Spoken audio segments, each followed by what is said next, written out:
Hello, magandang araw po sa ating lahat. Once again, ito ang inyong munting tinig ng ordinaryong Filipino. Kamusta po kayo mga kababayan po natin?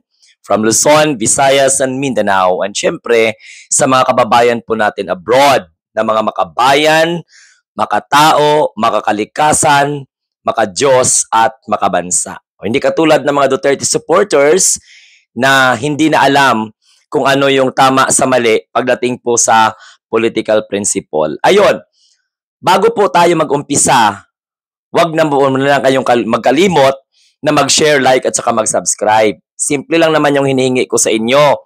Bago tayo mag-umpisa ng ating discussion, ugaliin po ninyo na kapag bago po kayo sa ating channel at pro-government kayo, paki-share naman ang content na ito. Paki-like, and syempre, kung gusto po ninyo mag-subscribe, mag-subscribe kayo. At lalong-lalo na, sa gusto po mag-join sa ating Munting Tinig community, makakatulong po kayo na pag-igihan ko po lalo ang aking pagbibigay ng information sa inyo bilang ordinaryong mamamayan ng bansang ito. Okay? So wag niyo kalimutan na mag-join sa ating community.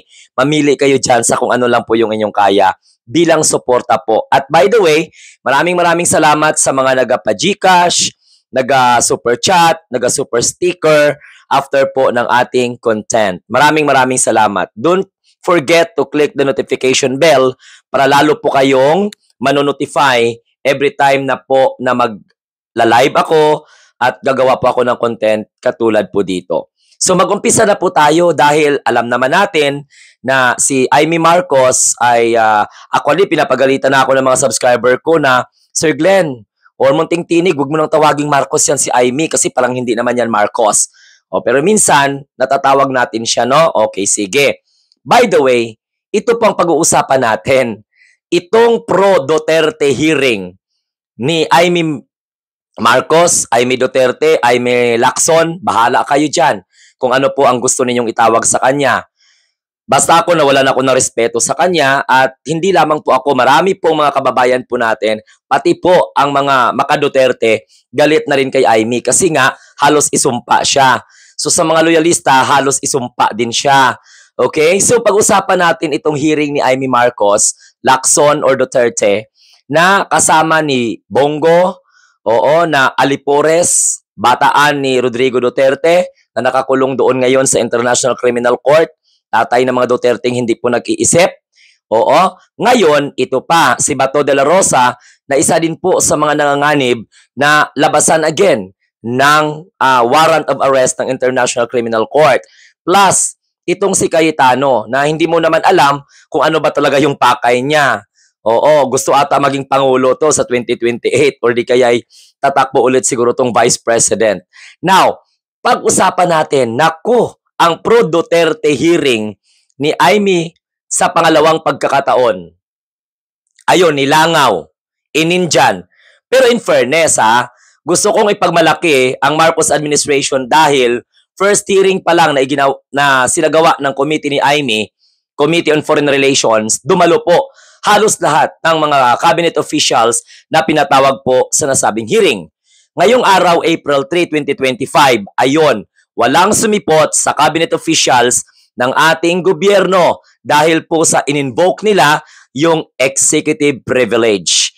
Privileges at the same time, inhibition and disqualification. Sa pag-uusapan natin yan na mula po sa executive department. So, ang tumabla sa pro-Duterte hearing ni Amy na tralala at may nagsasabing babalina, ayun, tinabla ng executive privilege. At itong si Bato de la Rosa nag-epal. Nag-galing-galingan kuno may laman ng utak pero wala naman. I'm very sorry. Alam ko, mga Duterte supporter ay magagalit po kayo sa akin. So pag-usapan natin, ano itong executive privilege? Ano itong mga privileges, yung mga inhibition, mga disqualification, patungkol po dito sa executive department. Alam ninyo, itong executive privilege, dapat alamin natin kung ano po yung kahulugan. Dahil ito po ang tumabla sa walang kwentang pro-Duterte hearing ni Amy. Para sa kalaman ng lahat, Oo, isa po yan sa constitutional doctrine. Doktrina po yon ng ating saligang batas na kung saan ay nagpapahintulot sa Pangulo at iba pang mga matataas na opisyal ng ehekutibo, okay, na hindi po i-disclose ang information mula po or para sa iba't ibang mga branches of government. Ang ating gobyerno ay may tatlong sangay. Okay? Ano? Ehekutibo, hudikatura, lehislatura. Or kung sa English, executive, judiciary, and legislative. Pag sinabing executive privilege na ginamit po ng Malacanang para hindi makadalo o itong ating mga cabinet officials na alam naman natin sa first hearing ni Amy, dumalo po ito. Jump pack ang Senado. Okay? So, dapat alamin natin na itong executive privilege na to ay yung tinatawag natin na constitutional doctrine. Na kung saan, allow the President and other high-ranking executive officials to withhold information from other branches of government. Oo, lalong-lalo na sa legislative at the same time, judicial branches. Ito yung pribilehiyo ng executive department na nakaangkla sa doktrina. Okay? Na kung saan dapat malaman ng lahat na mayroon pong separation of power. Na kung saan ay prevent undue encroachment or parang walang sapawan. Okay? Sa isa pong branch ng gobyerno over another. So parang walang giringan. Walang sabuatan or walang tinatawag na sapawan. Yan ang ibig sabihin nun. Para maiwasan yan ba? So sa Pilipinas, kasi pinag-uusapan po dito, in Philippine context, executive privilege is an implied power. What do you mean by implied? Nandyan, pero hindi direkta. Ibig sabihin ng implied is implicit power. Hindi mo nakikita, pero andyan. That's why you need to read between the lines. Inherent in the executive branch of government. Although, na kung saan he explicitly, hindi ginalagay yan sa 1987 Constitution, but that particular doctrine or executive privilege implied. Nandyan po yun. Yan po yung doktrina na kung saan pwedeng i-invoke ng ating gobyerno sa pamumuno ng ating Pangulo para maprotektahan ang mga sensitibong impormasyon. Lalong-lalo na kung may kinalaman sa national security, diplomatic relations po natin, military affairs, and other internal deliberation na kung saan dyan lamang po dapat umiikot or napapaloob sa executive branch of our government. Okay. Anong prinsipyo? Bakit kailangang pahalagahan itong executive privilege na ito? Because the principle is that in certain instances, the need to maintain, kailangan ang confidentiality.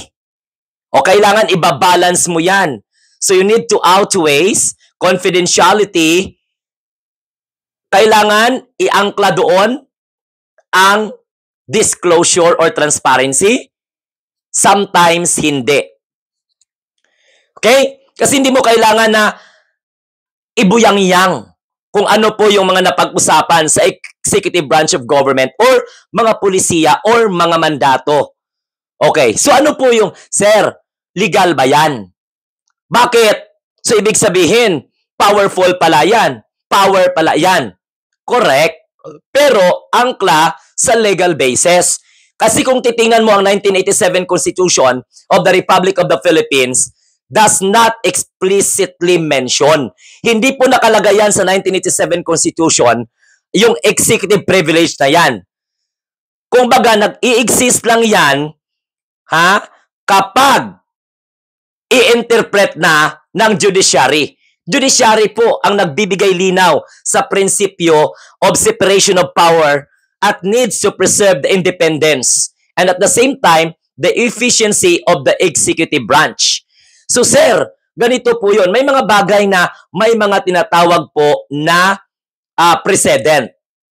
Mayroon din namang nagsasabi na mga tinatawag ng mga jurisprudence. Okay. So, sinasabi dito, the executive privilege not explicitly written in the Philippine Constitution, but mayroon pong tinatawag na legal basis. So ano po yung mga saklaw nitong executive privilege na ito? Bakit ang hearing ni Amy Marcos na pabida-bida na grandstanding, sinamahan ng tatlong oplok, si Cayetano, si Bato at saka si Bongo, ayun, ang taong bayan na mga DDS na mga walang kwenta, naniwala talaga na ay masaya na kami kasi pinasabpi na.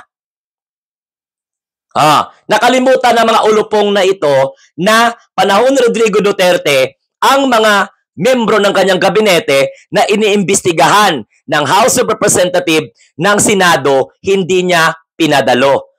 Umulit din ito sa panahon ni Gloria Macapagal Arroyo at na-desisyonan po ng Korte Suprema na pwedeng gamitin po yan ng executive o ng presidente na i-invoke ang executive privilege.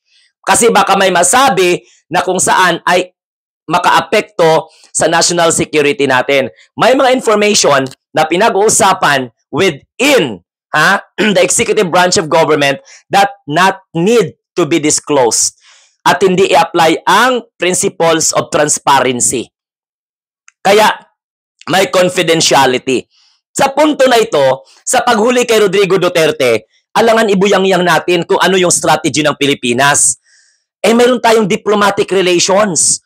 Malinaw ng pagkakahuli kay Rodrigo Duterte, hindi mo pwedeng ilantad kung ano yung mga pamamaraan, kung ano yung mga plano, pinag-usapan ng Executive Department to implement the arrest against Rodrigo Duterte by Interpol using the warrant of arrest ng International Criminal Court.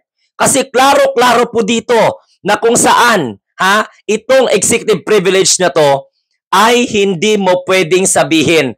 Lalong-lalo na, pwede itong i-invoke. Ito yung doktrina ng executive privilege na ito na pwedeng i-invoke ng ating Pangulo to protect sensitive information.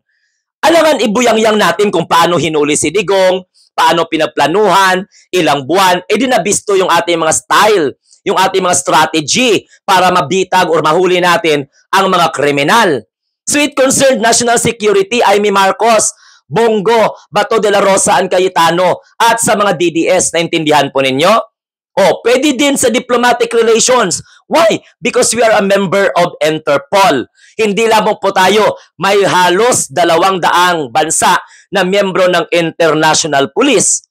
At saka, hindi pwedeng ibuyang-yang ng Department of National Defense ang kanilang military operations in coordination with the Philippine National Police. Sinabi naman po ng DND na wala po sila dyan. They assist lamang. At yung mga pinag-usapan, within executive branch, yung internal deliberation cannot be disclosed. Naintindihan po ninyo? Nasabi ko na sa inyo kanina yung mga legal basis, yung mga saklaw ng executive privilege na to. Dapat maintindihan po ninyo executive privilege cover variety. Alam nyo ba kung ano ibig sabihin ng variety? Samot-saring information at mga dokumento, including but not limited. Ito military, diplomatic, national, security matters. So ang presidente, kapag nagkaroon na ng mga pagtatanong about military operation, diplomatic operation, national security matters, the president o ang Pangulo ng Republika ng Pilipinas can invoke executive privilege para to protect that pertains to the national security, military operation, foreign affairs, at diplomatic communication. Okay? The ICC and Interpol, we have also diplomatic communication there. Information. Such information, if disclosed, maaring makasira, maaring makabigay o makadulot ng kasiraan na makakaapekto sa ating national interest or makokompromise yung mga susunod pa na mga negotiation po natin. Another scope ng executive privilege yung mga presidential communications. Hindi mo pwedeng i-divulge kung ano yung in-advise, ano yung recommendation sa presidente, paano dineliberate within the office of the president. Hindi po pwedeng i-disclose yan sa publiko. Ang executive privilege, it protects the confidentiality, of course, of the communication made by the president. Naintindihan ninyo? So may mga jurisprudence at the same time mga precedents po dyan. So the president can receive candid advice. May mga magbibigay sa ng advice, mga recommendation. It cannot be disclosed. Kasi makaka-apekto eh. Limbawa, yung mga pinag-uusapan within the executive session, it cannot be. Executive meeting, hindi mo pwedeng sabihin yun. You cannot disclose internal deliberation. Part po yan ng tinatawag na executive privilege, and that be protected. Ang pribilehiyo, pwede mong ma-extend yan to deliberate process within the executive branch, but it cannot be disclosed. Halimbawa ngayon, yung mga pulisiya, kung paano mo pinahuli, kung paano nahuli si Digong, ano yung communication sa Interpol, how diplomatic relations, yung decision making, hindi mo pwedeng isabihin yun. Ang ginagawa ni Aimee, tinatanong niya ang mga cabinet officials. Pero pinagbigyan naman. So, ang executive privilege, this protect internal discussion that necessary, for the effective functioning of the executive department. Pero may mga limitasyon. May mga limitasyon po yan. Pero since in-invoke ng presidente ang executive privilege, di Korte Suprema ang magdesisyon yan. Hahanap ng mga president. Mayroon pong nangyari na kinatigan ng Korte Suprema ang paggamit ng executive privilege that the president can suggest or can invoke that not allowing the cabinet officials to attend any hearing. Lalong-lalo na kung ang mga tanungan ay may concern sa diplomatic relations, when it comes to the decision-making of the executive department, plus yung mga tinatawag na mga military operations and tactics. Now, limit to executive privilege. Itong sasabi, pero hindi ito absolute. Naintindihan po ninyo? So, kailangan, there will be a balance. Dapat magkaroon po ng pantay. There will be a balance against the right of the public and other branches of government to access information. Pero ito, ang nangyari kay Rodrigo Duterte, hindi pwedeng i-disclose yan. Hindi pwedeng ipaalam mo sa publiko dahil mayroon pong mga usapin na mga masiselan sa mga bagay na yan. Therefore, the executive privilege, what we call this, substantial and justifiable. Another one. Especially, ito hindi naman binabiolate ang karapatan ni Rodrigo Duterte. So, titingnan natin kung ano ba yung mga depende. The judiciary will review it. Kasi ang hudikatura naman ay may makapangyarihan para i-review, kung paano ginamit ang executive privilege para malaman po natin withholding of information at justifiable ba ang paggamit ng tinatawag na executive privilege. Plus, ito, halimbawa, mayroong congressional investigation. Ito, hindi naman ibig dumalo na kaya ang cabinet official sa first hearing. Kaya wala pong reason na magsabi itong mga senador na ito, mga uplok na ito na hindi sila respeto, hindi sila ginagalang, tinatakasan sila. No! Di mag-ano sila doon sa Korte Suprema kung gusto nila. Kaya nga si Bato de la Rosa, bobo hindi niya naiintindihan. Ito, hindi naman kailangan na public interest. Remember, si Rodrigo Duterte is no longer public officials. Bakit kailangan pa magkaroon ng tinatawag na public interest? Di ba? So kailangan i-balance mo 'yon. Titingnan po 'yan ng judiciary. Titingnan natin.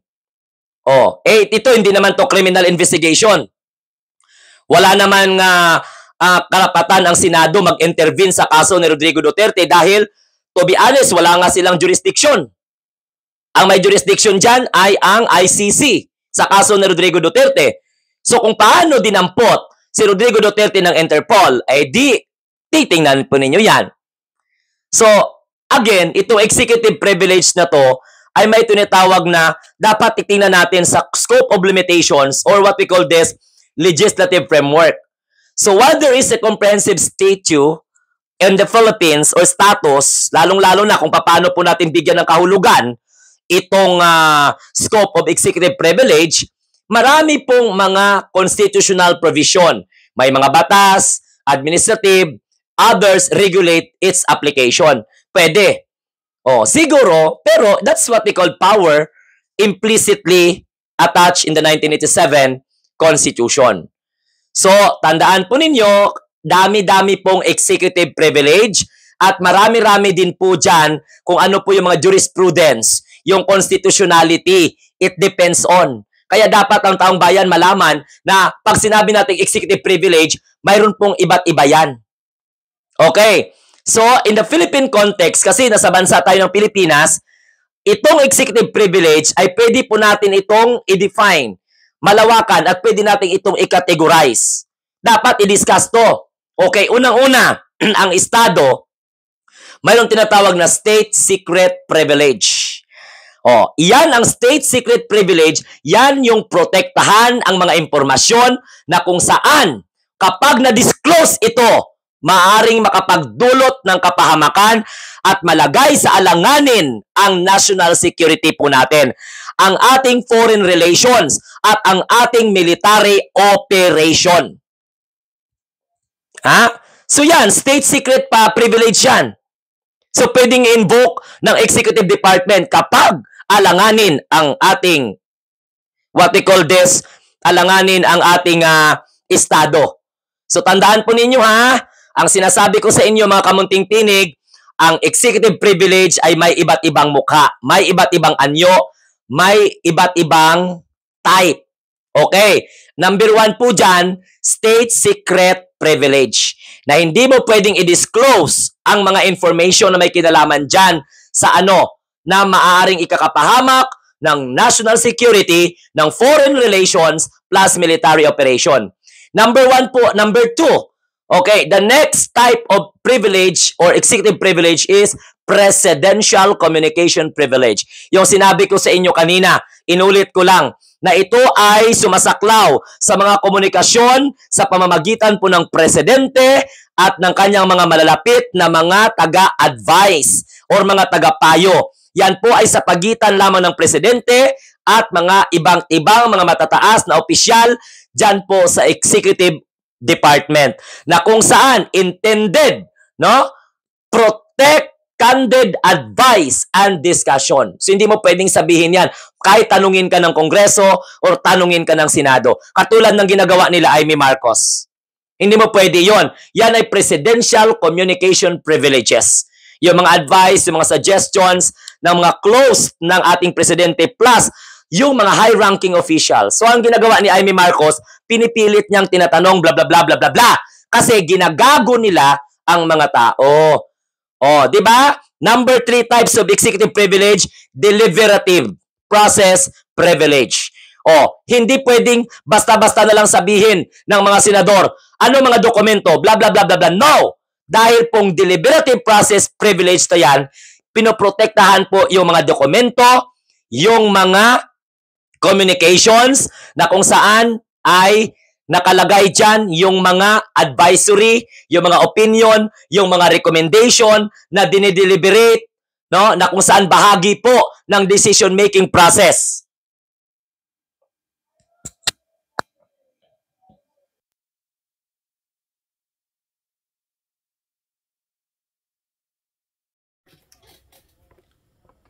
Okay, so let's proceed. Okay, number 1, uulitin ko. Kasi parang nawala po ata yung ating sound. Uulitin ko uulitin ko sa inyo para maintindihan po ninyo na ang privilege or executive privilege ay may 3 po yan na bahagi. Okay, mayroon pong 3 types of executive privilege. Uulitin ko para hindi kayo malito dahil nabatay po ang ating microphone. In the Philippine context, itong executive privilege can generally categorize in the following type. Number 1, state secret privilege. Na kung saan kailangan proteksyonan na hindi po ang mga information. Proteksyonan ng mga information kasi pag na-disclose mo ito sa public, it could danger the national security, the foreign relations, or military operation. Klaro po yan. Naintindihan po ninyo? The executive privilege ay may tatlo po. May tatlo. Number 2, yan yung presidential communication privilege. Saklaw po yan yung mga communications sa pagitan ng presidente at ng kanyang close advisor o yung kanyang close na tagapayo or sa pamamagitan or pagitan ng presidente at ibang mga matataas na mga opisyal ng executive department. Secretary, o kung ano-ano pa man dyan ng mga matataas.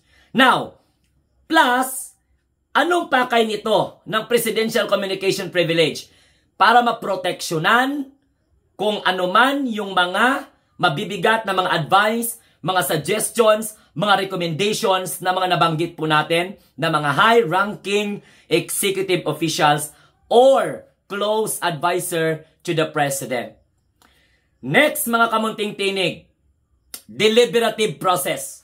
Siyempre, sa mga investigation, sa mga hearing in the aid of legislation, hindi talaga maiwasan yan. Nahihingi po ang Congress, hingi po ang Senado ng mga dokumento. So kung kinakailangang proteksyonan itong mga dokumento na ito, itong mga communication na ito, na kung saan nakalagay dyan yung mga advisory opinion, yung mga recommendation, yung mga suggestions, okay, na kung saan diniliberate, okay, sa pamamagitan ng decision-making process within the executive branch of the government, it cannot be disclosed. At pwede pong i-invoke ng ating presidente ang executive privilege.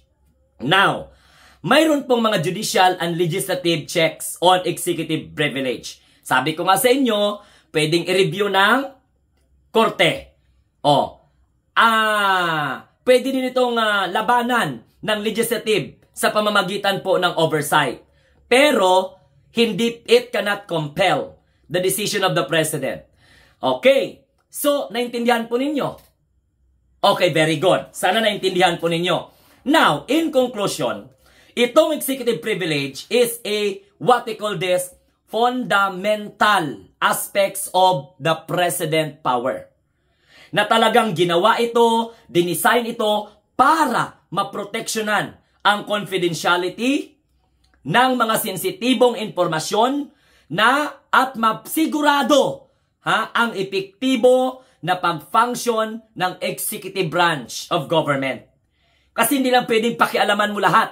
So because there is what we call principles of separation of power. Take note that our form of government, the type of government that we have 3 branches, the executive, legislative, and the judiciary. Naintindihan po ninyo? So the very basic foundation of that executive privilege is to what? Ensure the effective functioning of the executive branch. Ngunit, datapat subalit, sabi ko nga sa inyo, hindi po yan obsolete. Yung executive privilege na yan. Kasi pwede po siyang i-balance sa pamamagitan ng constitutional principle of transparency, accountability, check and balances na i-impose ng legislative and judiciary branch of government. So pwedeng i-appeal yun ng committee ni Amy Marcos, yung executive privilege na yon. Aabangan natin kung paano. Now ito po, ang Pilipinas, okay, ang Korte Suprema has played a key role, vital role, okay, in defining and limiting the scope of executive privilege. So, pwede po yan questionin. Pero, sa punto na ito, may mga precedents na kumatig po ang Korte Suprema sa inisyo na executive privilege. Why? Kasi magkakaroon po talaga ng constitutional crisis. Ang gusto nitong 4 na mga ulplok na ito ng mga senador na to, si Aimee, si Bato, si Bongo, si Cayetano, magkaroon ng constitutional crisis. Okay? Kaya nga, kailangan ang Korte Suprema, yan po ay malaking papel. Paano bigyan ng kahulugan at paano malimit ang scope of executive privilege. Para masigurado that there is what we call exercise is not absorbed to the said executive form scrutiny. Para hindi po mano sa pangbabatikos. Lalong-lalo na sa mga kasong may kinalaman sa criminal misconduct or issues of public interest. So yan po mga kamunting tinig ang dapat nyong intindihin. Sana maintindihan po ninyo ha. Dapat alamin nyo yung legislative framework, alamin ninyo yung mga types of executive privilege na yan, na didiscuss ko, ano pa ba yung mga limits to executive privilege, ano ba yung mga scope na yan. So pag-aralan nyo yan para wag kayong mag-aanga-anga mga DDS. Okay? So alamin, pag tinabi nating executive privilege, to wrap up, dapat you know how to define, you know how to understand the meaning of executive privilege, and then after that, know what are the legal bases, saan nakaangkla, of course, in the 1987 Constitution. Scope, dapat alamin mo kung ano yung scope of privilege na yan, of executive privilege na yan. And after that, syempre, ano ba yung mga limitasyon, okay, ng executive privilege na yan? Alam mo na yan dapat. At syempre, yung mga legislative framework, alamin nyo yan. Ang type of executive privilege, alamin nyo yan. Yung judiciary and executive check and executive privilege. Dapat alam nyo yan. The judicial and legislative checks. Para ma-apply natin yung check and balance. Okay? Naintindihan nyo? Baka mamaya magalit na naman kayo sa akin. So maraming salamat. Ito po ang inyong munting tinig. Nagsasabi, sana wag nyo naman kalimutan mag-share, mag-like at saka mag-subscribe para lalo po tayong dumami dito. At please don't forget, okay, to join our community. Sa mga pag-super chat, magpa-Gcash or pakulay, maraming salamat po sa inyo. Don't forget to watch the advertisement for economic purposes. So bye-bye, at kung bago ka pa lang dito sa channel ko, huwag mong kalimutan mag-subscribe ha, mag-like at saka mag-share. And comment down below kung may natutunan kayo sa diniscuss ko sa inyo ngayong gabi when it comes to what? Executive privilege. Na tumabla sa katarantadahan ni Aimee at sa mga kabubuhan ng iba nating mga senador na kuno para at least sila lang po nagsasalita. Akala nila ang taong bayan hindi po nagre-research.